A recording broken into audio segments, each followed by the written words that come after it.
que Israel, portanto, pretende aí com essa invasão, com esse ataque ao Líbano? E, na verdade, cabe aqui a gente colocar o que Israel pretende com todos os ataques que tem feito com o Líbano, né? Em primeiro lugar, Israel tem buscado ali atacar todo o aparato de sistema de comando e controle do próprio Hezbollah. Portanto, tentar ali desestabilizar completamente a cadeia de comando do movimento anti-imperialista do Líbano.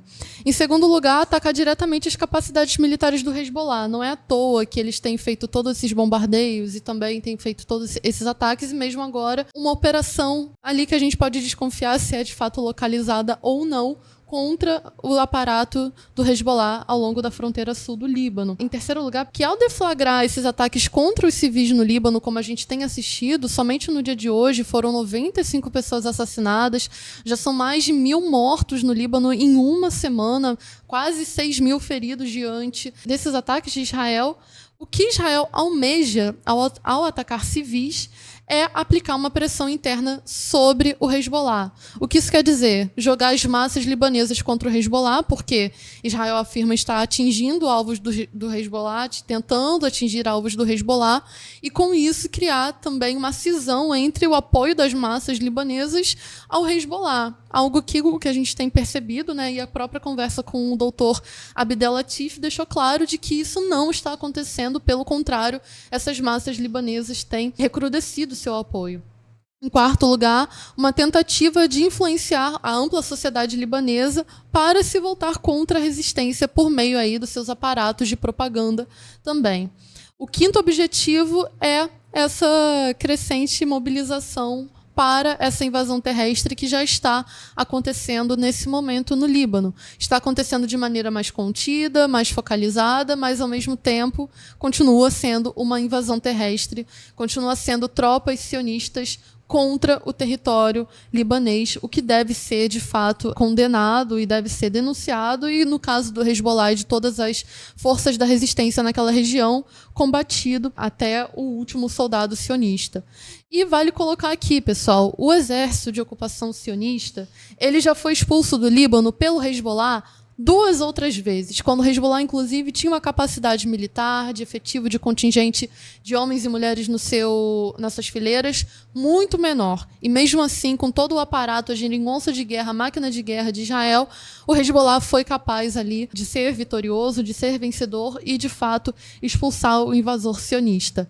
E 2 décadas depois, quase 2 décadas depois dessa última expulsão do Líbano, lá em 2006, o que Israel está buscando novamente no sul do Líbano é mais uma derrota, é mais uma humilhação. O que Israel quer, nesse momento, é ser humilhado novamente pelo Hezbollah, novamente pelas massas em luta libanesas. Só que o que Israel não tem contado nesse momento, Henrico, é que nesse momento em particular se abriu o dilúvio de Al-Aqsa, não é apenas as forças libanesas lutando ali frontalmente contra o Líbano, é o Kataib Hezbollah do Iraque, é o movimento Ansar Allah no Iêmen, é a resistência islâmica da Síria, é o Hamas e todas as organizações, são mais de 15 organizações da resistência nacional palestina que têm atuado por todo o território palestino ocupado, sobretudo na faixa de Gaza. Então, Israel não está lutando somente contra o Hezbollah nesse momento e contra o Hamas, está lutando aí com mais ou menos 20, né, organizações militares e políticas ali de toda a região do Oriente Médio, sobretudo ali o que se concentra próximo à Palestina ocupada. Então, o que a gente pode ver não é somente a expulsão do sul do Líbano, mas a própria derrota do Estado sionista de Israel sendo avistada, né? Exatamente, Ana. E cabe a gente perguntar aqui também se os Estados Unidos vai apoiar essa incursão terrestre, né? Mais cedo a gente estava decidindo se ele ia apoiar a futura invasão terrestre, e agora é a invasão terrestre que já começa ali no Líbano. O secretário de Estado dos Estados Unidos, Antony Blinken, ele descreveu recentemente o líder do Hezbollah como um terrorista brutal. Ele disse também que a região e o mundo estão mais seguros sem ele. Ele disse isso após a morte do Nasrallah.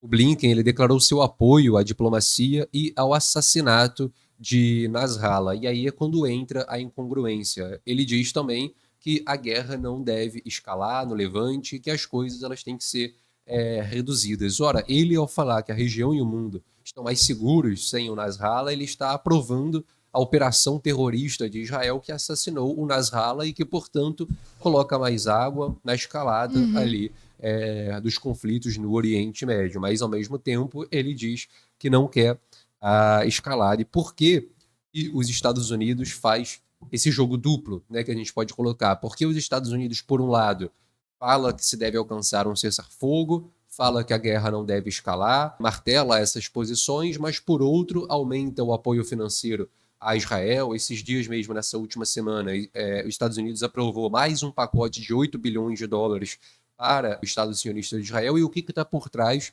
dessa incongruência dos Estados Unidos? A resposta é simples aqui. Os Estados Unidos, desde a década de 2010, tem grandes preocupações na Ásia, né? Os Estados Unidos, desde os anos de 2010 em diante, joga muito do seu orçamento para a Ásia, mantendo ali operações militares no Mar do Sul da China, muito preocupado com Taiwan, muito preocupado com as Filipinas, com a influência da China nesses territórios. Também as Ilhas Fiji, o próprio Japão e por aí vai.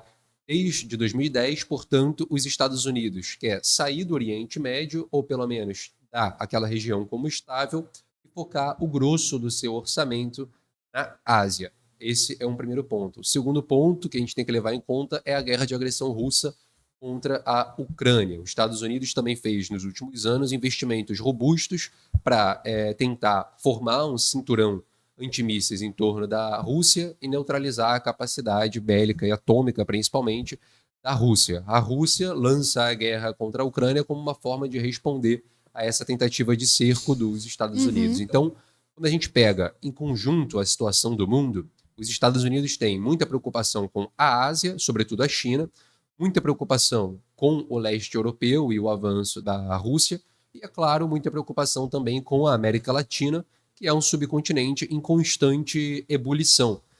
Tudo que os Estados Unidos não queria nesse momento e ainda não quer é ter que direcionar grande parte do seu orçamento, do seu efetivo para o Oriente Médio. Se a guerra se escala, se alastra de uma forma, e caminha para isso desde o ano passado, mas se continua nessa tendência, os Estados Unidos será obrigado a abrir determinados flancos para focar no Oriente Médio. Só que se os Estados Unidos reduz a sua presença na Ásia e volta ao Oriente Médio, ele abre espaço para que a China consolide seu domínio em Taiwan, reverta, por exemplo, o regime nas Filipinas, que atualmente é pró-Estados Unidos, mas pode sofrer uma reversão, domine cada vez mais o Mar do Sul da China, as Ilhas Fiji. O Japão pode voltar a se colocar como uma potência mais independente, fora que as potências imperialistas da Europa podem aproveitar o momento para avançar também em cima da Ásia. É por isso que os Estados Unidos faz esse jogo duplo. Por isso que apoia Israel, porque tem que apoiar, tem que dar dinheiro, porque não quer perder aquela base militar no Oriente Médio, mas ao mesmo tempo tenta fazer com que a guerra não escale, porque não quer direcionar grande parte dos seus efetivos ali para a região, Ana. Exatamente, Henrico.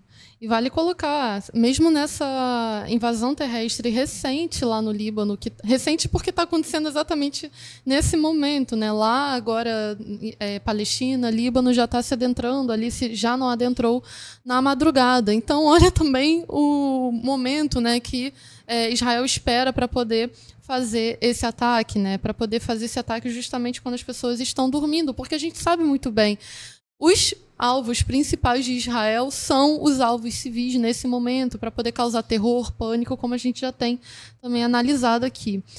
E também, Henrico, para poder voltar para essa questão do que está acontecendo lá agora, militares israelenses afirmaram aí que pelo menos 10 foguetes foram disparados contra alvos militares sionistas desde o sul do Líbano. Então, o Hezbollah está, de fato, respondendo e está se defendendo como direito que tem de se defender contra essa agressão sionista em curso no momento. Então, cerca de 10 foguetes. E quando a gente diz foguete, parece que é uma arma de menor impacto ou de menor dano, mas os foguetes do Hezbollah, bem como os foguetes da própria Resistência Nacional Palestina, eles são extremamente eficazes, tem uma capacidade destrutiva também muito grande, e pode ser que o Hezbollah utilize cada vez mais o seu arsenal de mísseis, que também não é pequeno, para poder combater essa incursão terrestre. E aí cerca de 10 foguetes foram disparados nesse momento, principalmente na área de Meron, que fica no norte ali da Palestina ocupada, norte de Israel.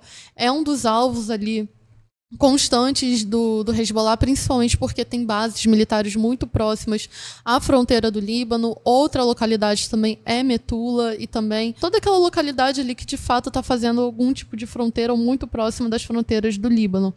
Aí é importante a gente destacar isso aqui agora, porque, como a gente estava analisando anteriormente, né, poderia ser que o Hezbollah não respondesse numa mesma intensidade, ou como segundo analista da Al Jazeera, e essa guerra, essa invasão terrestre pode ser limitada somente se o Hezbollah não responder, e o Hezbollah vai responder, obviamente, porque esse país está sendo agredido, as massas libanesas estão sendo agredidas, portanto vai, sim, de fato, responder.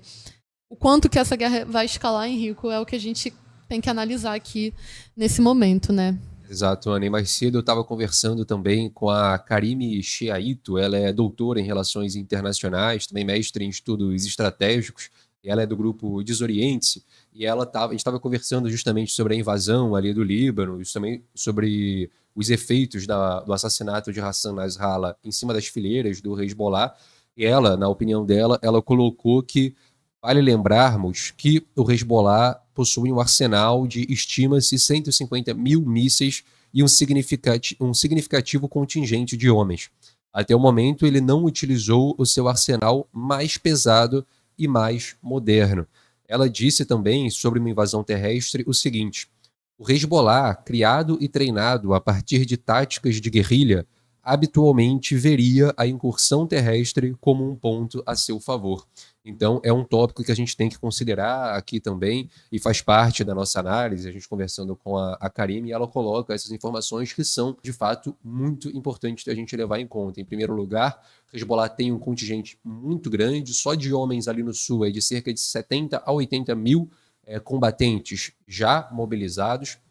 O Hezbollah tem também uma grande força de reservistas, de pessoas que fazem parte do Hezbollah e também da Organização Militar Resistência Islâmica, tem um grande contingente de mísseis que não foi utilizado. Segundo o jornal israelense Yedioth Aharonoth, nem 10% da capacidade militar do Hezbollah foi utilizada.